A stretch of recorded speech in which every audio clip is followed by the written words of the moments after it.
Greetings, fellow expeditioners. AkuAgo220 here, back at it with another Pyromancer Shenanigans, Transformers Devastation. The previous part, we hopped on the space bridge to Cybertron to try and stop them from, well, utilizing the plasma core. They utilized the plasma core and now it's kinda getting a wee bit unstable. Before we get back into that mess, and by we, I mean I do actually have a guest with me here today. Fellow Transformers SFM artist, 666 SFM. Hello, glad to be here. Glad to have you on with me. In regards to this, so before we tackle that, we're gonna take on another challenge mode. Previously, we did Deceptipunt, which was, if you didn't see that part, just basically tossing Decepticons into these goal areas, like soccer balls, or football for our international watchers. So for this one, we're going to tackle something that I haven't done before, actually. There are a whole mess of challenges in regards to taking down the Decepticons, taking down specific dual Decepticons like Starscream and Blitzwing, Megatron and Shockwave. But for this one, we're going to take on, quote-unquote, clone Autobots. I mean, they have to explain why you gotta be fighting the good guys. This is what I call a robot in disguise. But if we're gonna be fighting good guys, at the very least we can try to make it seem plausible. So let's rock Nemesis Prime for this one. That Nemesis Prime cosmetic is so good. I know, right? And here we have it. First one is Bumblebee. There we go.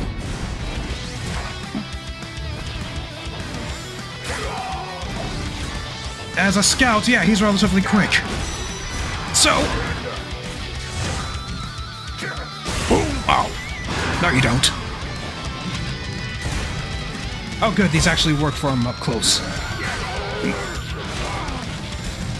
Yeah, I'm not really used to this one. Again, this is the first time I've ever tackled on the Autobots themselves, and they're a lot smarter than the Decepticons. Alright, let's actually change up my weapons a bit. Because the hammer takes a while to use. I rate you trying to use the hammer, though. The hammer. I rate you trying to use it. Ah. Come on. Plus we can also see this other DLC weapon that I got from the DLC pack, the Star Saber. I believe this variant is the version from Transformers Prime, the 3D cartoon series, just like the Star Saber was. Although my favorite weapons in Transformers continuity, in regards to like specialized weapons, would be the ones that I kind of grew up with Armada, that being the Requiem Blaster, and their version of the Star Saber.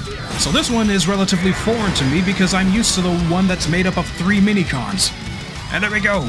Bumblebee's down for the count.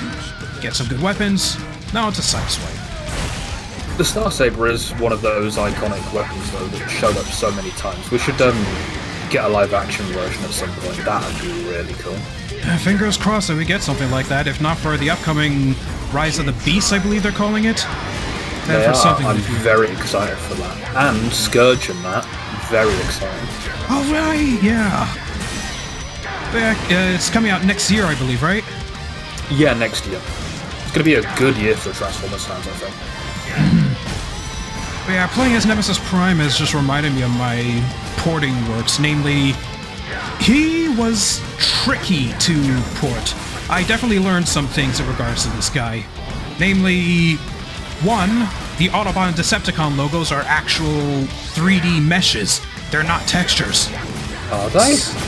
Yeah, they're actual 3D meshes. That's why at a much later point I was able to port just the symbols themselves. Like I just made custom textures, simple custom textures for the logos, and they're now separate entities that you can like put on whatever you want. Put them on cars, put them on vehicles, put them on tanks, put them on planes.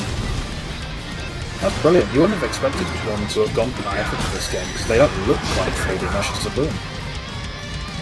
Oh yeah, they're pretty clean. I'll probably put up a picture of them by themselves that I have from the SFM workshop add-on. And I'm honestly surprised that was in like the top 9, at least for a little bit. It's like all these nice looking characters and top 9 are just a bunch of symbols. Like you never really you can never really guess what exactly will get onto the top 9, even if for a little while. It shows that there are some people who actually give a damn, compared to all the TF2 custom cosmetics, TF2 custom weapons that never get into the game. It's a hell of a lot of FNAF add-ons that one of my teammates are just sick and tired of, and many, many more. And then here I am porting a bunch of robots and stuff related to them, and people actually care. And people like you actually utilize, and people like you actually utilizing. In the end of the day, that's what really matters. I can create as many assets as I want, but it won't really mean a thing if people don't put them to good use other than me. Absolutely. And who knows? I wouldn't be able to do what I do without people like that. Yeah, I also take into account like what others have done in regards to supporting these supporting models in general. Like a good example actually is the Splatoon 3 models that were ported to the SFM workshop. Like when the first Splatfest testfire came out, literally less than 12 hours someone ported the idols one by one. But there's a difference to be like porting the models, and I mean not to sound conceited or anything, but the way that I do it and several others who take their time, like Apoc Edgy and whatnot, do it. And now we're facing the big man himself. Oh, I could do that too. Boom shakalaka. Love it. I think the porting thing, based on what I know, is very much based like animation in a lot of ways. You've got to be careful, take your time, focus on the smaller details, opposed to just banging it out and getting it done in 5 minutes. Because you got to understand, this kind of stuff is going to be accessible to everybody. It's not just you using it; it's others. Yeah, absolutely. Like for me, if I had the same mentality as those who ported like the Splatfest Icon trios, or those who just do a rapid job of their stuff, these models would be a lot harder to work with. Not even close. Because some things I found out in regards to these Devastation models, along with others because they're made by Platinum, like Star Fox Zero, is that the bones don't have proper names. It's just Bone 001, 002, 003, and so on. So I actually have to go through the repetitive process of naming every bone. I normally do for like the basic ones, like for the limbs and the fingers. That's standard. But for these guys, it's like if they have face bones, I gotta name every last one of those too. Otherwise, I'm gonna get a comment saying, "Hey, what's bone 469 for?" It's like, oh great, now I have to go back. So it's like, okay, get these, delete these bones, and then literally spend a good couple of hours naming the others. The effort is very much appreciated. Your rigs are very easy to work with. Like the Smite models, I've been having a blast with those. Got to roll for it. Well, I guess I'm using Nemesis Prime in this run-through too, because previously we did Grimlock. And I guess it would have been a bit of a pain because I really have to get out of this area immediately. So yeah, the plasma cores got completely unstable. Thanks, Constructicons, for not doing your job too well. It's literally in your names, or at least your team names anyway. Can I just... oh, dodging is just going to be as fast. Alright. And we are out of here. Optimus, the core is going critical. It's gonna keep on pumping out more and more power until it blows. How bad? Planetary extinction. No one escapes. The Insecticons and the plasma core are but 2 of 3 components. The Ferrotaxis! Though it contains much of our lost culture, destroying it could save Earth. Megatron has Ferrotaxi! Intruders detected. Activating security system. Astute observation, Soundwaves controlling the Grimlock. Security? That is not good. Well, Plan A failed, and so much for preserving the art and culture back to kind of square one, which, I mean, it would make sense, considering you don't want this game to conflict with literally all 3 seasons of the original G1 cartoon. Well, rather the first 2 seasons. The third one goes off the rails after the movie. So this level is actually a bit more focused on platforming, and we'll probably see a challenge or 2 that we could tackle. All the while making sure that none of these push all the way down. But now that I've ported almost every character from Devastation, if not all the characters, I guess some of these set pieces are next. Won't really work well unless I could find someone who knows how to work Hammer for Gary's mod. They'll just have to be scene-built pieces like what's usually seen with the Hyperdimension Neptunia models in SFM. I tell you what, if you end up porting like scenes like this from the game, that would be beyond insane. Imagine the things we could do, having access to things like this. The only main issue is, it's one thing to port the models, it's another thing to get the look down exactly like this. Because here we have Devastation that came out like, I don't know, a couple of years ago, compared to the Source engine, which is hella ancient. Good, but hella ancient. So not everything... If we can get even remotely close, like... Best something than nothing, yeah. Perfect. And it's as good as we're gonna get, unless they decide to do another love letter. But I ain't holding my hopes out for that, especially since Platinum are currently working on Bayonetta 3, and putting the finishing touches. I really can't wait for that game. I literally had it pre-ordered for several years, and it was on sale when it was on pre-order for the first time for like $40. So while everyone else is going to pay like 60, 65, depending on if you deal with taxes, I'm getting it for only 40. Platinum or not Platinum, whoever makes it, if Rise of the Beast succeeds next year, I think you'll find that Hasbro will back more and more stuff for Transformers, so hopefully we'll end up seeing more games in the future. Exactly. It's just a matter of management and reading the room. Now, here we go. This is the side mission I was talking about. This is why I pulled out the blaster. Destroy everything.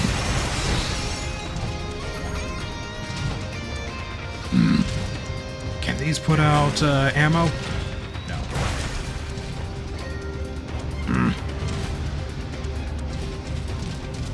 Oh, wait. Here we go.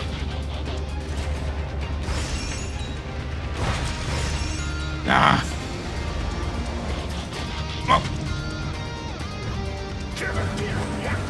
Oh dear. Whew. 6, 5. Yeah, I really don't think I have the weapons to take on this challenge properly. I would need something that's like a machine gun. Those are machine gun variant as opposed to a single shot short variant. Can you imagine trying to do it with fusion cannon? Oh god. That's just, it's like, hey, try to beat this thing with a rocket launcher.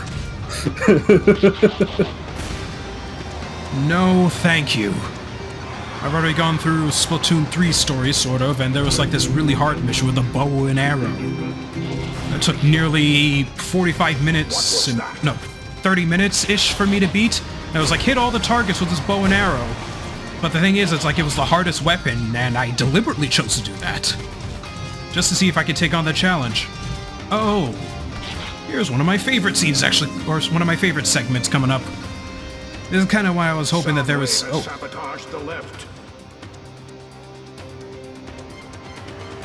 Why I was kind of hoping that I could change characters. Hey, everybody's here, because guess what? It's the second Protect mission. But before we go for that, let's see if we can get that over there. Can this reach? No. Okay, you know what? There's going to be a whole bunch of enemies coming in. There'll be plenty of time for ammunition. So let's just get this escort mission, Protect mission going. It is no longer operational. Leave it to me. I wanted to play as Wheeljack for this one, because I wanted to show that if you were playing Wheeljack during these Protect missions, it would be Bumblebee doing the fixing. Keep preparing. It appears we have company. Can you imagine it was Grimlock instead? Yeah, sure, suddenly Professor Grimlock rises. Which, is an interesting concept. Some would say, oh, but you're just comparing it to the... or it's going to be kind of similar to the Hulk. Well, we haven't had that with Grimlock for a while. He hasn't always been a complete idiot. I don't know, what would actually be cool is just seeing kind of a hybrid of sorts, like similar to the Hulk, where it's like his robot form is smart, his dino form is the bestial one. And they're kind of at odds with each other. Maybe it was done at some point with the IDW comics, I don't know, I haven't read literally every last one of them. I don't have the time or patience. You know, I'd want to say. Do you remember how in Fall of Cybertron it was shown that Grimlock and his team weren't always Dinobots, they were just regular Autobots beforehand, but Shockwave changed them? I'd like to see what they were like beforehand. Ah, Grimlock, a Dinobot's origin story. Yeah. Still kind of salty in regards to, what was it? In regards to how there was, like, concept art for Devastation that had some of the other Dinobot. Maybe. I don't know. Some of them are, like, from the IDW comics, but there are, like, some of them in regards to other characters. There's, like, Prowl. It's like, what? This could have been who we could have gotten as the full Autobot roster? You have literally every other Decepticon under the sun in this game, but you only have 5 Autobots.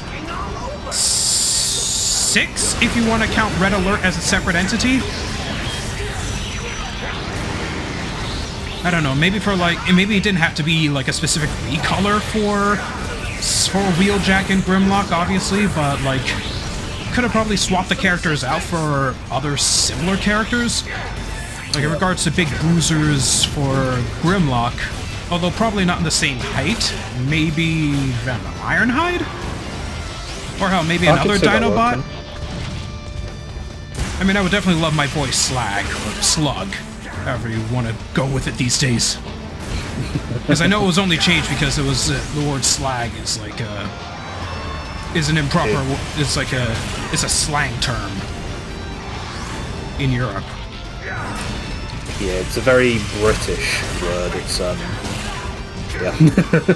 Yeah, similar to how freaking Mario Party 9 had to, or not Mario Party 9, Mario Party 8 had to change one of Kamek's lines because he said spastic.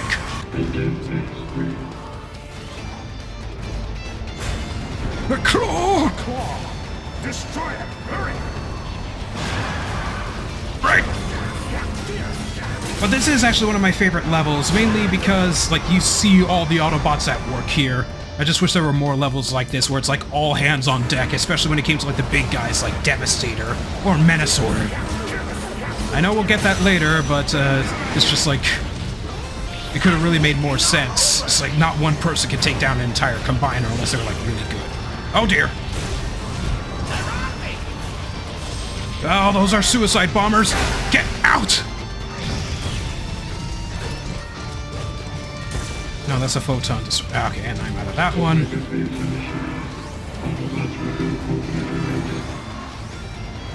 Now here are the big ones. Alright, I trust you guys. Keep Wheeljack safe while I take care of this. Spoilers, I doubt it. I'm probably gonna hear from Wheeljack very soon, so let's make short work of these claws. Oh wait, let's just break this out. This game had co-op. Yeah, I know, like frickin' War for Cybertron. And especially since you can, like, revive down teammates. But alas, no. Let's clear these guys out real quick. Now Wheeljack is done, he can actually help out. But yeah, we definitely need more Transformers games that have, like, online multiplayer co-op. Like, what they did with War for Cybertron was just brilliant. You see how, I don't recall exactly who did it, but someone brought all those servers back online if you, yeah, I saw that they were doing, like, revivals for War for Cybertron and Fall of Cybertron. Yeah. Which, I mean, is really cool. I'm always down for that. Especially playing with the likes of, revival servers like Toontown Online, because that was my childhood back then. There we go! Unlock new character art for the gallery. Is that it? No more flags? No more Kremzeeks? Still sucks that the Kremzeek in this game is just a particle effect. The only full model of a Kremzeek that we have is in Smite, and even then it's a ward. So it probably only has like 1 or 2 bones. Alright. Well, I'm not too privy of this upcoming section, the cargo lift.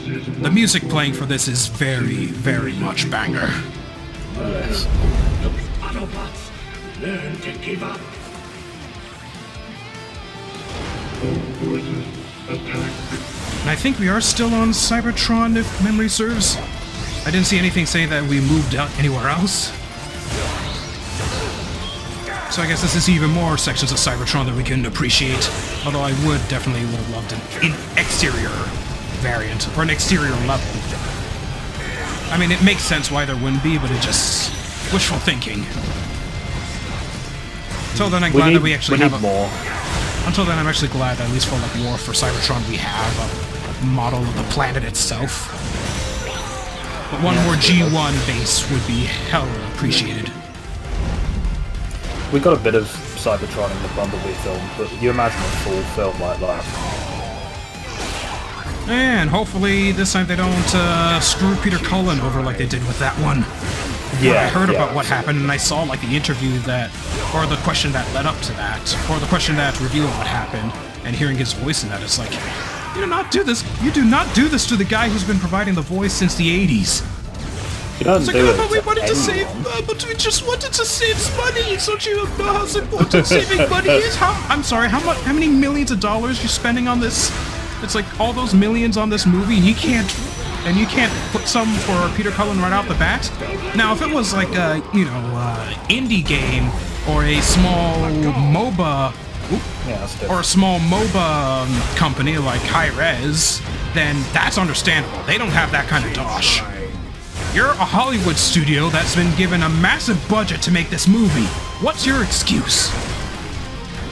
And you don't do it to anyone, but Peter Cullen is one of those people who is not just a childhood hero, he's a childhood icon. He means a lot to so many people. So he doesn't demand it, but he deserves a lot of respect. Right. I mean, you don't always have to have him as the voice of Optimus Prime, especially for like smaller things or exports and whatnot. Hell, I mean, it's not like you don't need to have like Mark Hamill for the Joker. There's some other people who have done a good job as the Joker, like John DiMaggio, who did a banger job as the Joker in Death of the Family and Under the Red Hood. So it's not like it's him or nothing. It's all or nothing. But I mean, you don't go, okay, let's go animate Prime to this guy's VA, and then we're not going to bother redoing the animation. We're just going to keep it as is. I made it. And just have him dub over the original guy's work, completely misaligning performances and whatnot, because that's important. Absolutely. Alright, before we press on, we're actually going to change characters, because if it's not going to give me the chance to change for the finale, I need to be this character for something very specific. What is it? Well, that's gonna have to wait until the finale. Oh wait, never mind, that's not the Arc entrance. Ah, damn it. It's a turret section. I mean, it is a Platinum game, so you gotta have all those turret sections. I'm trying to think, was there ever a Platinum game that never had a turret section? I don't think so. Bayonetta 2 had one. They even had like a flying bit in Bayonetta 2, which if you got like if you had like the Star Fox, if you had the Fox McCloud skin on Bayonetta, it wouldn't be a jet, it would be an R-Wing. And I actually did find the model for that. It was like a body group. It was pretty cool. Ooh, rank SS. Soundwave, send the sentry bot to stop them. Sentry bot to attack mode. Obviously, no disrespect to Frank Welker. He's done it. He did all that he could with this game. But in regards to like the editing section, I don't like how they did Soundwave. I could barely understand him unless I did subtitles. And that's actually coming kind of from experience, having voiced as Soundwave in other people's works, including Johnny Flash's stuff. It's like clarity is important. I personally can understand Soundwave's voice in this, but I think it just feels too light. It doesn't feel like there's enough weight in his voice. Yeah, because for some iterations you combine what the original VA did with the effect. You don't leave it to one or the other. Otherwise if you leave it to one with the editing, you get what you have here in Devastation. If you leave it to the other, then you get a voice error like what happens at some instances of the cartoon, where you don't hear the voice effects. You just get Dr. Claw, basically. Yeah, I think I gotta take this thing down before I can get those bonuses. I got the sentry bot. still... Oh, there we go. Yeah, stay still, please. Oh, nice! And... done like dinner.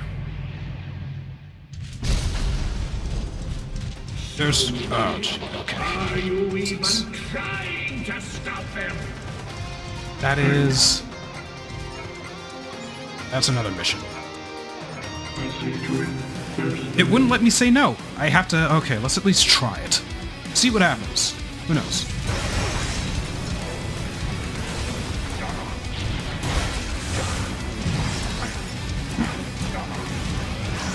Ah! Oh, jeez. Alright, now this is actually a puzzle just to get everything working. So boom, boom. They don't. So I get through this, we were actually talking a bit earlier in regards to, like, our works, like, off recording, and there was a question that you did bring up in regards to, like, my porting work, which I have been able to get commissions out of. Yeah. Has there ever been a customer that thought they knew what was going on, and I had to set them straight? Something along that line? Yeah. So it was, specifically, sometimes you run into customers who ask you to do some work for them and then proceed to act like they know what they're talking about more than you, which they don't. And it's difficult. They end up being the kind of people that are really difficult to deal with. I haven't had too many of them. Like, I had a lot of those kinds of I know everything better than you. Yeah. Those kinds of people, like, back when I used to work in retail. Like, especially when I was in the electronics section, that was my domain. Nobody knows that place better than me and maybe one of the managers. But aside from that, it's like, I want to speak to the expert of this electronics section. I am the expert. But in regards to this, not too many, actually. That's But, good to hear. there have been cases where it's like I had to instruct people on how the source engine works. Like, there are just some things that I can and cannot do in this engine. Yeah. It's not like as free-floating as, like, the Unreal Engine. I wish it was. And I certainly wish that Gary Newman, who created Gary's mod, he's currently making Sandbox. He originally had it for the Unreal Engine 4, but then he moved over to the Source 2 engine, which I was kind of disappointed about because the Unreal Engine constantly updates. Like, you don't have to be set in one period of time. It's like when I run Gary's mod, I feel like that I'm back in the mid-2000s. I do what I can, but I have to work within its within its constraints. And I still like to work on Gary's mod animations and the like, obviously. But I mean, with at least with SFM, albeit running on the same engine, they've done updates for it. At least they did for some time before they just abandoned it. So it's like there are some things that I can and cannot do in the source engine, but that's not my choice. That's just the way things are. And it's not up for me to change it. It's up to me to utilize it to the best of my abilities and make do with what I have. Okay, I already got all the bonuses up there, so we can just mosey on over to this area. But no, just like in regards to like my retail work back then, I will never forget two instances. One where, let's see, the first one was when I was in the electronics section during the holidays, and there were plenty of people who were traveling that wanted to get some stuff. Most of them were just like, oh, can I get a phone that I could use keep in touch with my family from like Cuba and whatnot? That's fine.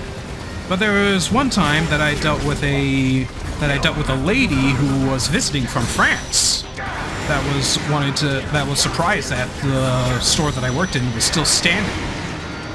And she was looking around for some cameras. Hopefully with the currency conversion, that things would actually be just fine on her wallet. So I did find one for her, but then this Swedish lady came around looking for some cameras too. And she wanted the same one that I was offering to the French girl. So they started talking about things, their families, how it's like in Europe and so on and so forth. But then it started devolving into argument into an argument in regards to like the camera. They both really wanted it. They were both going at each other's throats. They started speaking their native language, and it's just like, I don't know how to handle this. I barely speak Spanish, and my managers only speak Spanish as a second language. Or as it was their primary language, but you get the point. It's like they only speak English and Spanish. We are not equipped to handle anything else from the world. It was only that I was able to find like another camera exactly the same as that in like the kiosk underneath my desk that I was able to quell that argument into trying to prevent World War III up in there. It's that thing, isn't it? Like, other languages are not. Being civil in a situation like that is just kind of necessary. The one person was there first, therefore they get it. The other person shouldn't step forward on that. But how do you say that in Swedish? I mean, she spoke a little English, but not enough for me to be like, she was here first, I'm sorry. Alright, now this is what I'm talking about. I'm gonna, for the rest of this playthrough, which is just literally whatever's left of this chapter, and the final chapter, we're going to be playing as someone else. We actually do need Bumblebee, and since this is going to be the only character we're sticking with throughout this whole endeavor, let's make sure that his weapons are up to par. No, they are not, so I guess this is another mechanic I'll show of this area if I haven't already. Synthesizing weapons. Let's see what Bumblebee is packing, actually. Thankfully I could tell on the bottom right corner who's got what. So Bumblebee has the Wrecking Ball here. So let's see what weapons we can sacrifice in the name of upgrading them to the max. So you gain all their attributes and you gain all their level ups. The maximum for this one, I believe, is 10, so we are going to go ahead and get that straightened out. And if any of them have their own attributes, and I'm already full on attributes, I can choose which ones to keep and which ones to trash. But I like all these, so we're just going to keep that as is. I love, with this game, how many different weapons there are, but not just the number of them, the variations. They come from different media, so you can look at a number of them and be like, oh, that's from this. So yeah, you look at someone the did a Fusion video in Cannon regards to mod. it. Yeah, someone did like a video in regards to all of them, saying like, oh, this is where they all came from. But some of them I actually did like recognize right off the bat. Yeah.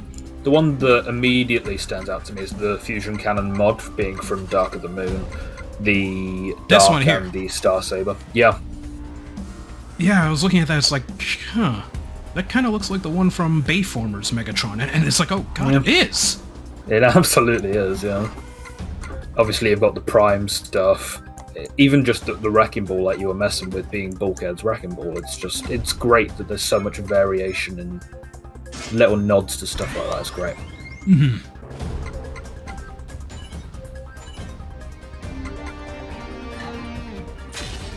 Alright, and now we're back at it. Several copious upgrades and changes to tech. Are you even trying to stop them? I will see to it personally. Let's rock out!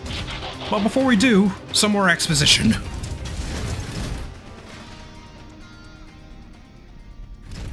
Me don't like this place. Something smells funny. I agree, old friend. I can sense it. A darkness. I can feel Nova Prime. The goodness within him. The nobility of his mission. To cyberform uninhabited worlds. To bring life to the galaxy. But something went wrong. A darkness fell over him. Burrowed into him. Something corrupted him. Driving him mad. He did come here to destroy Earth. Yeah, apologies for intervening, but I was honestly still incredibly surprised that I found Nova Prime's model in this game. But the thing was, he was already pre-posed, and his skeletal rig was not attached to his model at all. And it wasn't because of a defect. I partially hounded the guy who did the Platinum Games add-on for Noasis to make sure that it ran perfectly with Devastation. That was just literally how it was in the files. Like, the hands were easy to replace because everybody uses the same type of hands. Like, it's just a difference in color, but everyone uses the same hands. The only exceptions are Menasor and Devastator. They have their own sets of hands for being combiners. But everything else, it wasn't properly rigged. I had to get someone from Checkpoint CC to rig the guy himself. Otherwise, I wouldn't have been able to port Nova Prime. But it was definitely worth the money. Alright, and here we have it against Soundwave and friends Rumble. His name is Rumble. It's blue, it's Rumble, shut it. It's Frenzy. I do not care. I grew up with blue being Rumble and red being Frenzy. What was it? Fear Rib? I grew up with Fear Rib. I did not grow up with Fibrear. Honestly, whoever came up with those acronyms deserves, I don't know, a free beer. To me, they're both. I'm not bothered as to which one's which.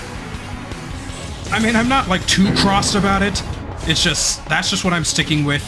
And honestly, it was kinda, it literally took me like 5 minutes in regards to what to do with the name of the model. At first I was like, okay, do I do these separately? And then I'm just like, oh wait, never mind, skin body groups exist. So just literally be Rumble_Frenzy. So that way you could find either or, because it's literally both. Same thing with Laserbeak and Buzzsaw. Although someone did get on my case in regards to Laserbeak because I think I had it with an S instead of a Z. Oh no.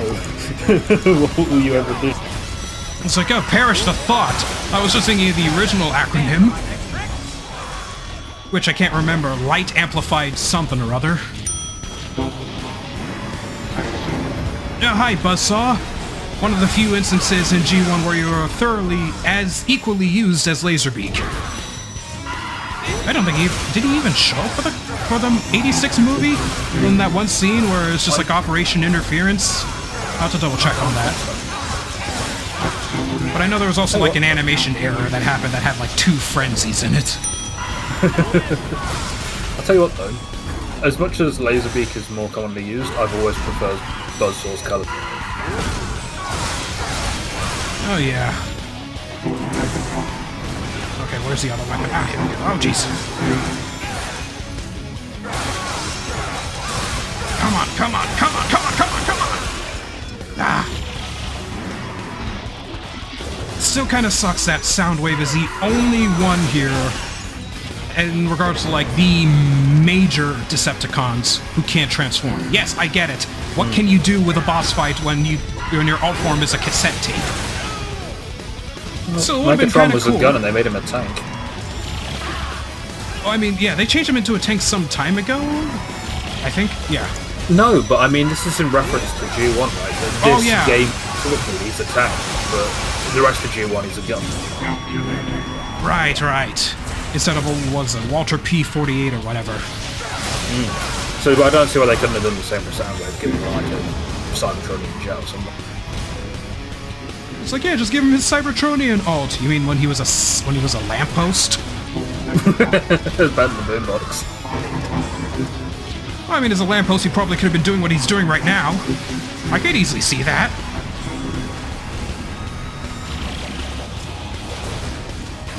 Boom, boom, boom, pow. Hate to do it dirty to my favorite Decepticon, but it has to be done. We will arrive any moment now, and Megatron is waiting for us. Be ready for anything. And just like that, Chapter 6 has come to a close. Yeah, these later episodes are nowhere near as long as like the others, especially Chapter 1. But that was like the tutorial level, so that made sense. And what rare weapon did we get? The Hyper Lightning Hammer. Any other goodies? No, it was literally that. I guess I didn't really uncover much. But then again, I guess it's a matter of like how there were a lot more challenges and like hidden goodies. So take the good with the bad, as I guess. But that will do it for this chapter. The next one is going to be the finale, and as you can see, I will stick to that as Bumblebee. Why? Again, you'll just have to wait and see. So thank you for those who have kept watching this series, and of course, thank you, 666, for stopping on by. No trouble at all. If you Expeditioners have the chance, go ahead and check out his stuff. He does some really good SFM animations. Not just because he's used my models, but he's just gotta support whoever you can and who's definitely doing their part with the Transformers animation community. There's so very few of us, and I mean, who knows if, you know, the MLP community could get a massive following on the source market for one reason or another. Who's to say that we can't repeat history with the opposite side of Hasbro's spectrum? But that's just wishful thinking. Thank you for those who have watched, and I'll see you all again in another time, in another video.